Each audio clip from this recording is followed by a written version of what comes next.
Hello everyone, I hope कि आपकी preparation अच्छी चल रही हो। जब मैं मॉर्निंग में पढ़ने बैठी थी तो सबसे पहले मैंने ये डिसाइड किया कि मुझे क्या क्या आज कंप्लीट करना है और मैंने सारे सब्जेक्ट के लिए ऐसा किया। ऐसा करने से क्या होता है कि आपका जो डेली टारगेट होता है, अगर आप उसे कंप्लीट कर लेते हैं और अगर आपको टाइम बच जाता है तो आप कुछ एक्स्ट्रा भी पढ़ लेते हैं और फिर इसके बाद से आपको काफ़ी ज़्यादा सेटिस्फैक्शन भी होता है। अगर आप टाइम टेबल वगैरह बनाते हैं या फिर जो हम डेली रूटीन बनाते हैं, अगर आप उसे फॉलो नहीं कर पाते हैं तो उस केस में क्या होता है, कोई भी रीज़न हो सकता है, मे बी फेस्टिवल हो या फिर आपको कोई हेल्थ इश्यूज़ हो गए हों। तो इन केस अगर आप फॉलो नहीं कर पाते हैं तो आपको खुद में आप रिग्रेट फील करते हैं कि आपने रूटीन फॉलो नहीं किया या फिर आपने बहुत ज़्यादा टाइम वेस्ट कर दिया। दैट्स वाई मैं क्या करती हूँ कि अभी जो है मैंने यहाँ पे सारे जो भी मुझे आज कंप्लीट करने हैं वो मैंने पहले लिख लिया है। और फिर मैंने स्टार्ट किया था सबसे पहले बायोलॉजी। बायोलॉजी में मुझे cell the unit of life का रिवीजन करना था पूरा। तो सबसे पहले मैंने एनसीईआरटी रीड करना स्टार्ट किया था और फिर इसके बाद से मैंने अपने जो मैंने प्रीवियस ईयर नोट्स बनाए थे, मैंने फिर उससे रिवाइज़ किया था। मैं यहाँ पे सबसे पहले एनसीईआरटी को प्रेफर करती हूँ। कोई भी चैप्टर मुझे स्टार्ट करना होता है तो सबसे पहले मैं एनसीईआरटी पढ़ती हूँ ताकि एनसीईआरटी में क्या क्या चीज़ें हैं वो पहले क्लियर हो जाए। देन फिर नोट्स जो आपने बनाए हैं, मे बी आपने पहले से बनाए हुए हो या फिर आपको बनाना हो, ये दोनों केसेस हो सकते हैं।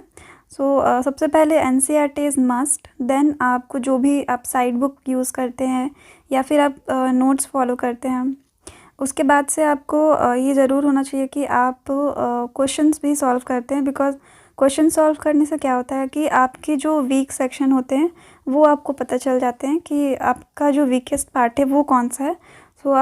आपको अगर बहुत सारे क्वेश्चन रॉन्ग हो रहे हैं तो उस केस में आप उस टॉपिक को दोबारा से पढ़ सकते हैं, उसके कॉन्सेप्ट क्लियर कर सकते हैं। देन अगर आप फिर से क्वेश्चन सॉल्व करते हैं तो आपको क्लियर होता है।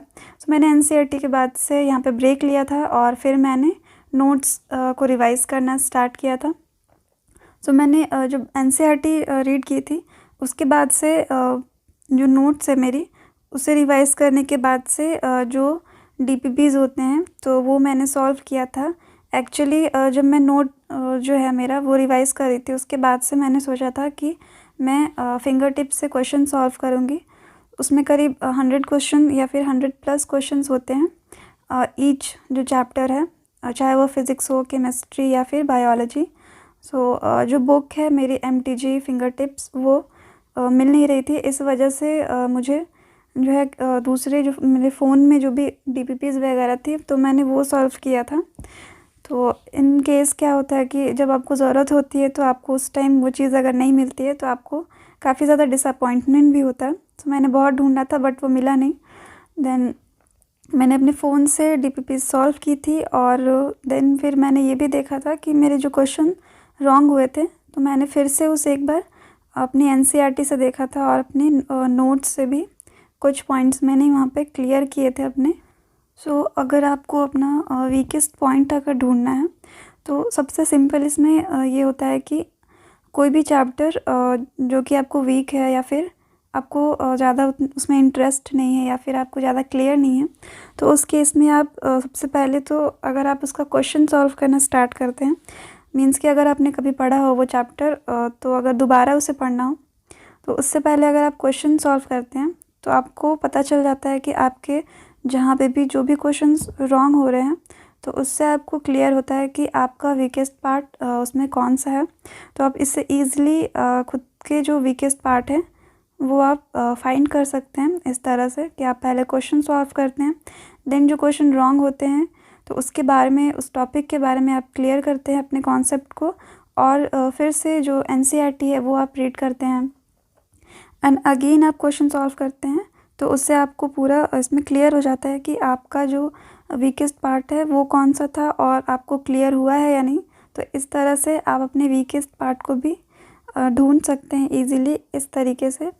देन मैंने बायो कंप्लीट करने के बाद से जो मैंने फ़िज़िक्स एंड केमिस्ट्री दोनों के लिए टारगेट सेट किए थे तो वो मैंने कंप्लीट किया और उसमें मुझे लेक्चर्स कंप्लीट करने थे। देन मैंने उसके DPP सॉल्व की, और जो PYQs वगैरह हैं तो वो भी मैंने कुछ कुछ उसमें देखा था। और फाइनली मुझे जो भी मैंने पहले पढ़ लिया है फिज़िक्स एंड केमिस्ट्री दोनों में, तो वो मैंने रिवाइज़ किया था जो भी टाइम मेरे पास बच गया था। और इन तीनों को कंप्लीट करने के बाद से जो भी मेरा रिवीजन वाला पार्ट था वो भी मैंने थोड़ा थोड़ा वो भी कवर किया था। जितना हो सकता है वो मैंने कवर किया था at the end. And finally इस तरह से मैंने तीनों सब्जेक्ट जो है वो बैलेंस किया। सो अगर आप इसी तरह से अगर हर एक दिन के लिए अपना टारगेट सेट करते हैं कि आपको आज क्या क्या पढ़ना है और किस तरह से पढ़ना है, तो इससे आपको इजी हो जाता है और आप उसे कंप्लीट भी कर पाते हैं। तो ज़रूरी नहीं है कि आप एक ही साथ बहुत सारा आप लिख देते हैं कि आपको ये चैप्टर भी पढ़ना है, वो भी पढ़ना है। तो ऐसा क्या होता है कि आप कंप्लीट नहीं कर पाते हैं, जिसकी वजह से आपको रिग्रेट फील करना पड़ता है। तो इसलिए आप लिमिट में ही ऐसा करें ताकि आप कवर भी कर पाए, और अगर आपको टाइम बच जाता है तो आप कुछ और भी पढ़ लें। तो आप यहाँ पे देख रहे होंगे कि मैंने नंबरिंग स्टार्ट कर दी थी अलग से। तो मैंने 100 तक यहाँ पे नंबरिंग की थी, बट मेरी बुक नहीं मिलने की वजह से मैंने क्वेश्चन जो है वो कम ही सॉल्व किए थे।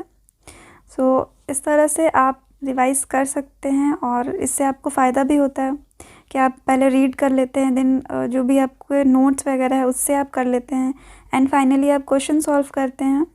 एंड देन अगर आप PYQs वगैरह भी बना लेते हैं तो ये बेस्ट होता है। जो भी चैप्टर है वो आपका पूरी तरह से कंप्लीट हो जाता है। सो अगर आपको वीडियो अच्छा लगा तो लाइक कीजिए एंड सब्सक्राइब।